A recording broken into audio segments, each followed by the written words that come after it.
He also quoted a Quranic verse, La ikraha fid din, which means there is no compulsion in religion.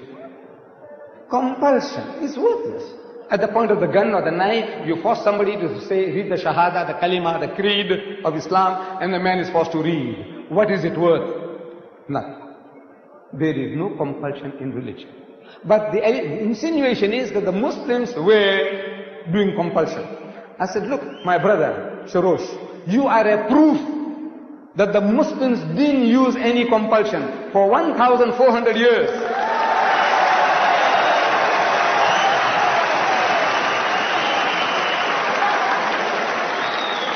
For 1,400 years, you and your other Christians, whom you now say number 14 million, they lived in our midst. In Egypt, the Muslims have been the overlord of that country for 1,400 years. For a few years, the French came, for a few years, the British came, but overall for 1,400 years, the Muslim has been ruling that land. And yet, today, you can boast there are 10 million Coptic Christians in Egypt. If there was compulsion of any kind, there would not have been a single Christian left in the country.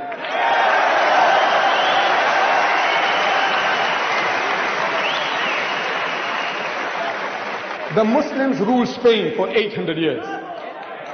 800 years. Because we failed to deliver the message, we were kicked out. We were kicked out. Shame on us. We didn't fulfill our obligations. But if they had used any type of force, even economic force, for 800 years, there would not have been a single Christian left in the country.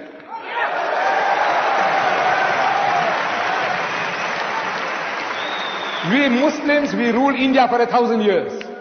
But after 1,000 years of Muslim rule, eventually when partition takes place, the Muslim gets 1/4, the Hindu gets 3/4. Why? Because we didn't do the job.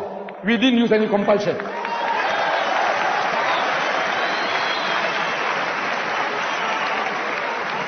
And which Muslim army went to Indonesia? Which Muslim army went to Nigeria? Which Muslim army conquered the east coast of Africa? Which Muslim army?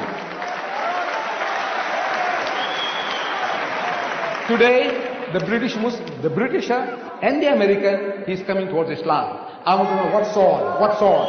What sword is the Muslim using? The sword of the intellect. George Bernard Shaw, he said, if any religion has a chance of conquering England, nay Europe, within the next 100 years, so that religion is Islam.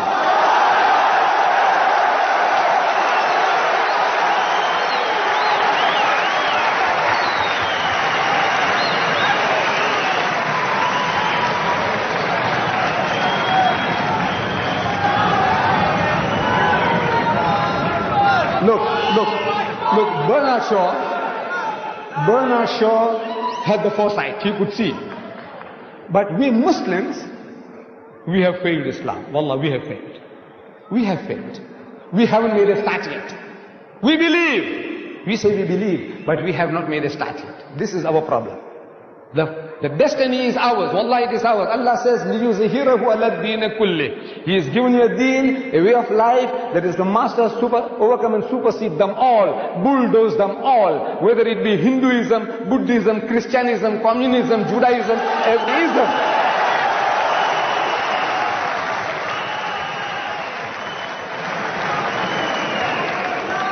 Sword. I'm asking, what sword? Thomas Carlyle in 1840, he delivered a series of lectures here in the UK. In England, Thomas Carlyle, one of the greatest thinkers of the past century. Thomas Carlyle. And he says, the sword. He said, the sword indeed. But where will you get your sword? He said, every new opinion at its beginning is precisely in the minority of one. In one man's head alone, there it dwells as yet.